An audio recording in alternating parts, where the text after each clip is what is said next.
How's it going, people? You're watching United View, and specifically the Tactical View. Manchester United have been taken apart by their City neighbours in the Manchester derby, beaten 3-0 and outclassed in pretty much every single aspect of football.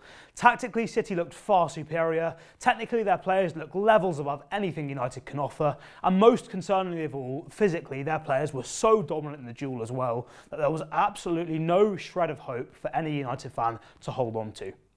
Perhaps most concerningly though, after the game, the manager Erik ten Hag has come out and said that United's players actually executed the game plan rather well, even though they lost 3-0.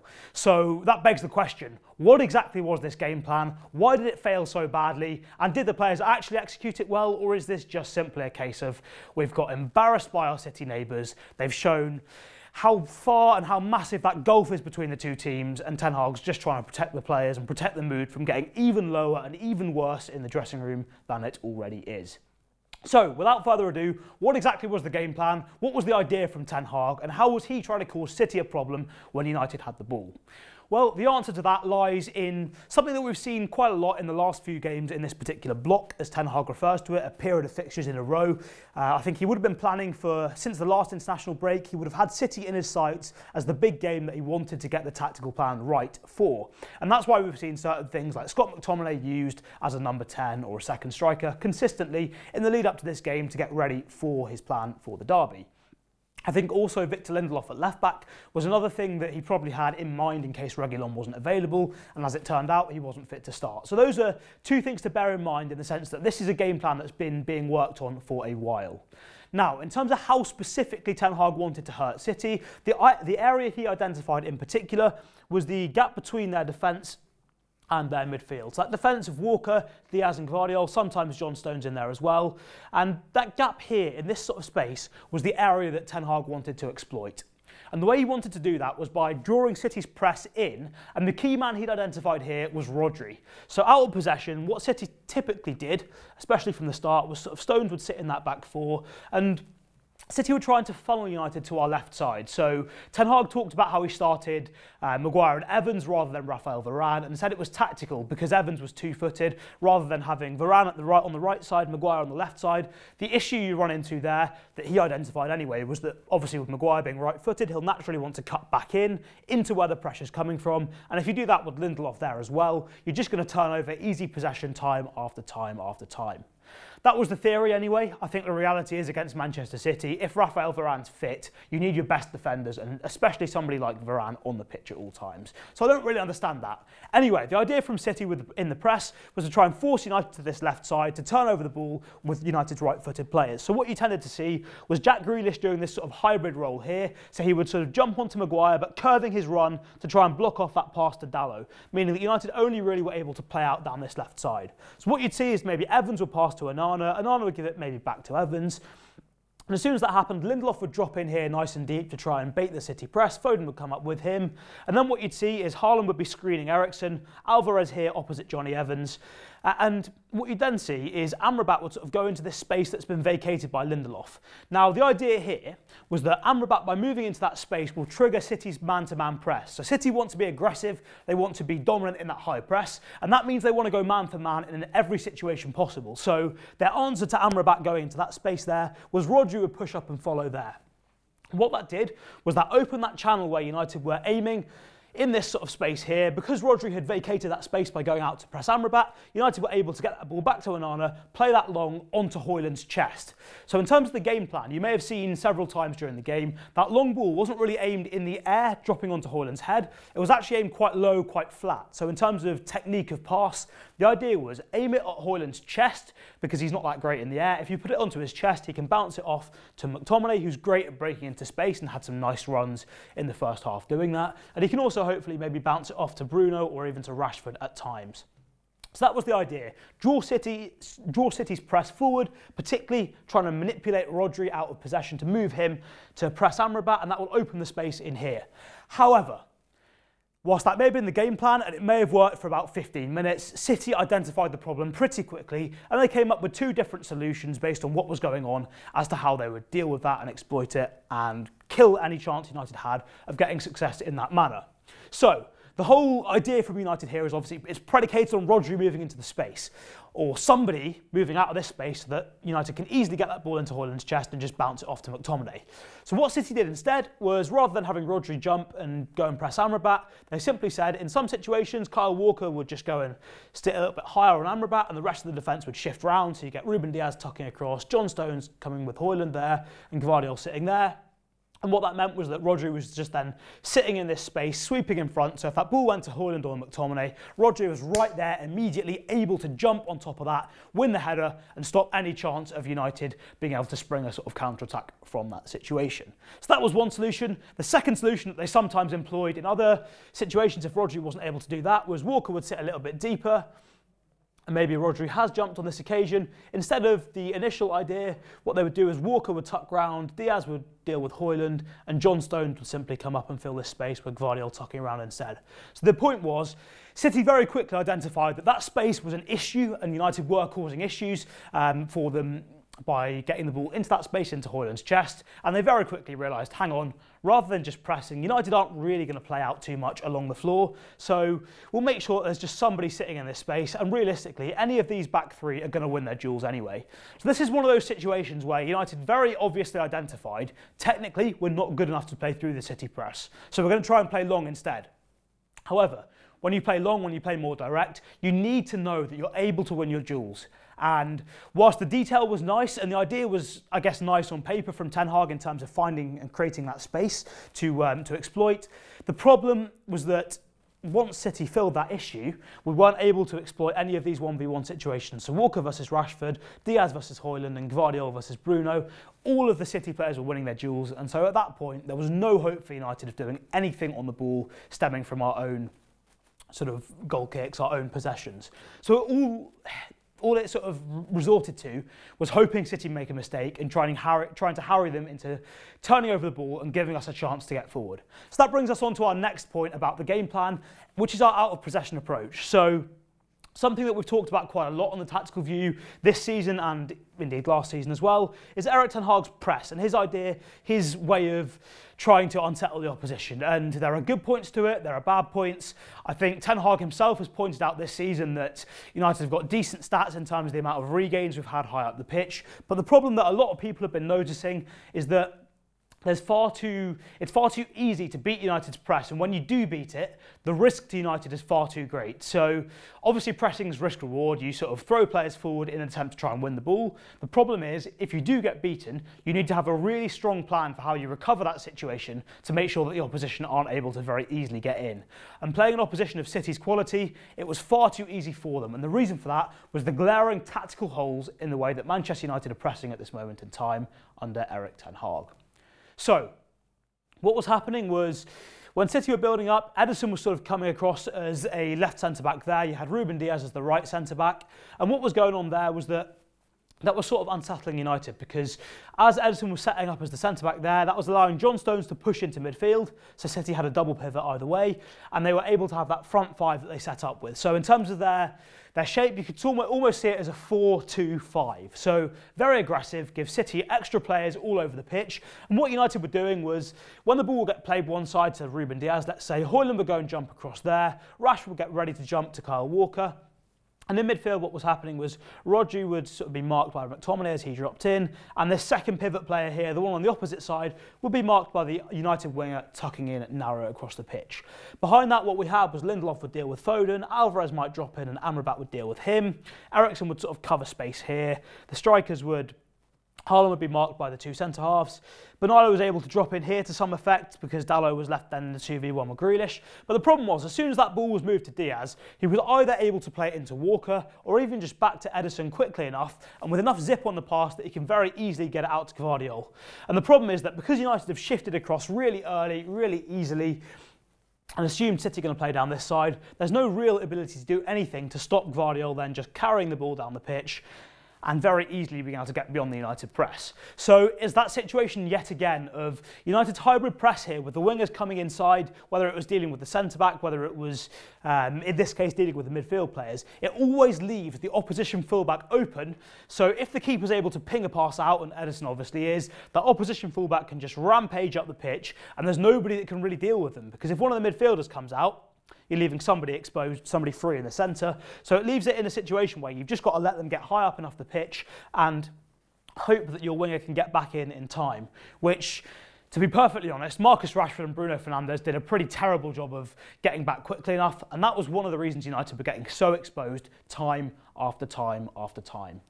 And if you look at the personnel City have got, Joško Gvardiol, one of his greatest strengths was at Leipzig and in previous years, it has been his ability to carry the ball up the pitch and get his team high.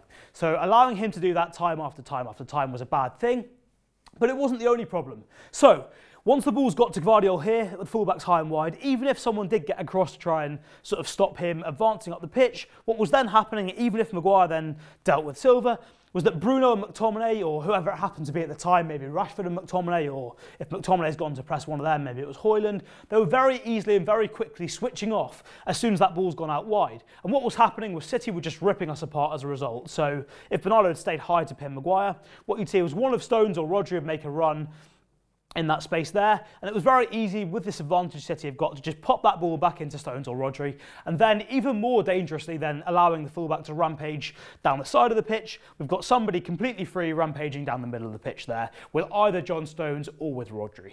So United's pressing, in all honesty, was an absolute car crash, and it was made even worse when moments of indiscipline started happening, when the likes of Bruno Fernandes started to go chasing shadows, leaving gaps, and City are so good that if you're even slightly off it with the press, if there's even a couple of yards gap between Rodri and whoever's marking him, let's say Bruno, Rodri's able to take a touch and just play that ball out so quickly. So there's no margin for error when you're pressing Manchester City. You've got to be right on them, right on top of them really quickly, or you're going to get played around.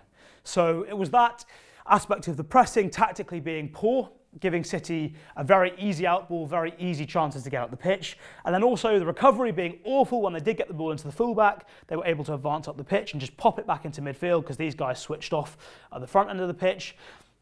And even when United did get things right and tried to sort of have the right ideas and go with City, whether it was maybe Eriksen or Amrabat sort of stepping up with one of these guys, it was just the case that they weren't quite tight enough, and John Stones and Rodri were absolutely fantastic at just popping the ball round to the next player, to the next player, to the next player. It was one particular sequence I remember where Stones got the ball, Alvarez just checks off his man, literally like a yard and a half, 2 yards away, just pops it into him, he gets around the corner, turns, and just moves that ball into somebody else. It's incredible to watch, shows the technical level of Manchester City, but it shows how poor Manchester United are in comparison.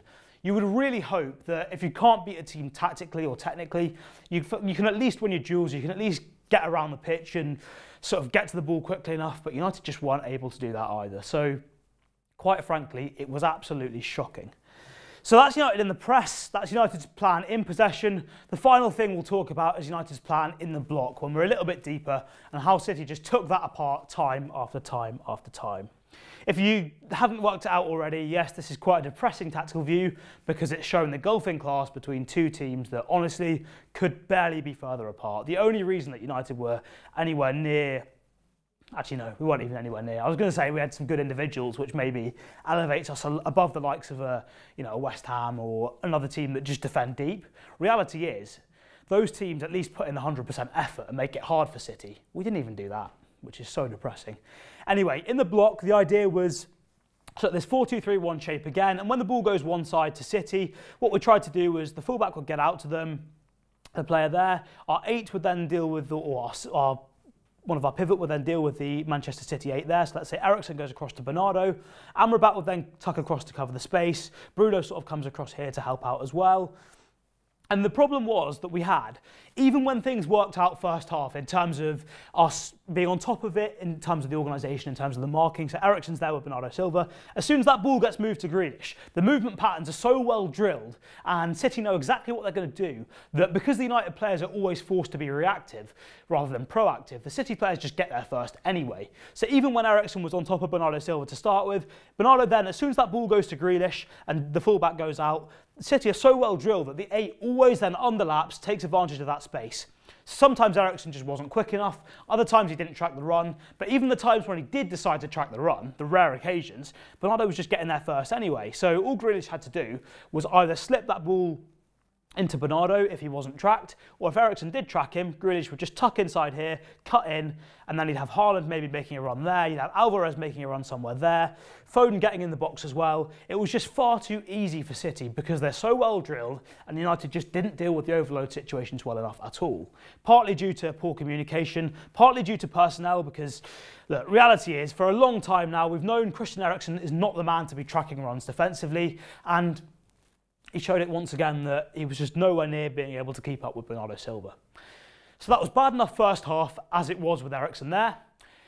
For reasons unbeknown to anybody apart from himself, Erik ten Hag at half-time decided to take off Sofyan Amrabat to bring on Mason Mount. Now, bringing on Mason Mount wasn't necessarily a bad idea. The problem was he dropped McTominay to the pivot as well. So McTominay and Eriksen were then playing as the pivot players, with Mason Mount going to the right, Bruno coming a little bit more central. Now what was happening then was that rather than simply Eriksen making decisions to not track because he couldn't get there quickly enough, McTominay was completely and utterly lost defensively. And when people say Scott McTominay is not a 6, it's not so much about, you know, he doesn't have the physical attributes or doesn't have the technical attributes or anything else. For me, the most important traits of a number 6 are decision-making, communication, organisation skills. It's the intangible stuff that sometimes it's difficult to appreciate, but the elite players are able to deal with situations, know when to make certain decisions, when to track runners, when to cover space, when to pull teammates here, and Rodri was doing a great job of it. John Stones was doing a great job of it in terms of organising City, pulling players back in, organising situations when they're defending transitions, but McTominay in those deeper situations is just utterly lost. So what was happening was, when the ball was on the near side, so for McTominay there, he was getting dragged all over the place by Bernardo Silva. Sometimes he was tracking him, sometimes he was with him. But that was leaving space in here, which Eriksen didn't have the legs to then cover. But even worse, when the ball was on the far side, City just started toying with United eventually. So when the ball was on this side, obviously the opposite was happening. Rashford wasn't really getting back in to help out. Lindelof too much there. But because the ball was on that side, Eriksen would maybe go somewhere near Alvarez. McTominay here was just utterly lost. So if John Stones would make a break here or Rodri would make a break here, McTominay didn't know whether to stick there, to go there, or just stick here, or what he was supposed to be doing. And if he got sucked in here, City would find it very easy to just drop Rodri back there, play out quickly. As we saw at half-time, Guardiola had obviously demanded that City, rather than just playing slow, short passes down one side, he demanded at half-time, switch the play, switch the play, switch the play. Long balls, passes across the back with zip. Do it quickly, quickly, quickly, quickly. And what that meant was that these gaps and this positional indiscipline from United, not really knowing what to do, we're just getting sucked in down one side. All it takes, one long switch of play out to the other side, 3v2 every time. And City were just creating chance after chance after chance. So it was that situation where United were completely unable to do even the basics of anything right. It was not going into tackles properly, being lazy, just sticking out legs rather than sort of moving your feet, getting low, dealing with the overload. So that was one basic thing. Second basic thing, when you've got a 2v1, talking. Like if Bernardo's making this underlapping run, somebody's got to see it. Somebody's got to tell. Maybe Mount's got to tell Dalot here, right, you go Bernardo, I'll deal with this. But no, there was no communication going on there whatsoever. In possession, the two teams were miles apart. The number of times when City made passes that were just, it looks so simple, but it's into the path of the player, inviting them to take a forward touch with their first touch, go forward, carry the ball.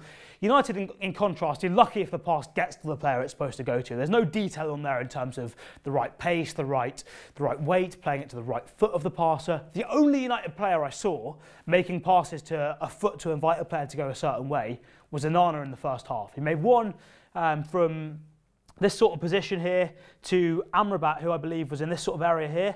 And he made one great pass there where it was outside Amrabat. Obviously, he's right-footed. He played it to his left side because that's where the space was, and it encouraged him to take a touch, open out and go forward. That was the only time I saw it. No other United players are even close. And that is why it's so depressing at the moment, because we're so far off in the basic things that should be very easy for professional footballers to do, let alone players playing for Manchester United. And the ultimate result of all of that, in terms of our poor performance in possession that was very easily rinsed by City when they tweaked their own structure, our poor pressing that City just exploited ruthlessly, and our inability to defend properly in the block either in terms of doing the basics to deal with the overloads out wide. Ultimate result of that is this on the stats. So City 60% possession. Actually, I thought it was probably worse than that. So that probably looks a little bit flattering on United, if anything. XG, 4 XG for City. Do you know how bad that is from United?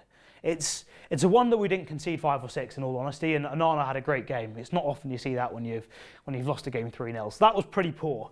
Accurate passes again. City making far more passes than United, and 90% accuracy versus 81%. That's a pretty big gulf there. Dribbles, again, in terms of City's ball retention, it's just so much better than United. 50% for United versus 75% successful dribbles for City. They're just able to keep the ball in those 1v1 situations. They make space for each other with their movements rather than sort of coming towards the ball and crowding things, making it harder. They all trust each other. And finally, the most glaring one, the biggest problem for me, the thing that annoyed me the most, Jules won here. 30 for United versus 43 for City. If you're going to do nothing else right, if you're so far inferior to a team, at the very least, win your duels. But unfortunately for United, there were far too many players on that pitch who weren't interested in doing the basics right. Marcus Rashford, I cannot see how he starts the game. For the life of me, I have no idea how he's still playing for Manchester United. Walks around the pitch every single week, shows no interest in doing anything. He occasionally makes 1 or 2 runs. He sometimes sort of goes through the motions to make it look like he's tracking back, but he's in reality nowhere near even making a tackle. Doesn't even bother getting back in shape. At least with, I don't disagree with Ten Hag's treatment of Sancho, but at least with Sancho when he was playing, he may bottle the challenges, but at least he gets in the position to bottle the challenge. Rashford doesn't even get back in shape. If you're back in shape, at least you're making the opposition play around you. Rashford can't even be bothered to do that. Bruno Fernandes also, supposedly one of United's best players, our captain. He's making a mess. He's making stupid backheel passes when there's a player right behind him that he probably should see if he's got the awareness or the intelligence to just have a quick look over his shoulder. Nope. Stupid back heel, he's trying stupid flicks that go straight out of play. Do the basics right. Manchester City, for a reason, you watch these training videos of Guardiola. They try a stupid flick, he stops the session, he says, right, you don't do that. Take a touch, keep the ball on the ground, let's play. I don't know what they do in United training, but it's useless. There's stupid flicks, people trying to do the fancy stuff when you can't even do the basics right. It is utterly pathetic, and that is why you end up with a situation like this, where you get destroyed by one of your biggest rivals in the derby. And honestly, 3-0 was a flattering scoreline. Unfortunately, a pretty downbeat, a pretty pissed off tactical view from me today. Let me know what you thought in the comments down below, and we'll see you again next week for probably another depressing watch, another crap game from United. And unless Erik ten Hag changes things quickly, things are not looking good at this moment.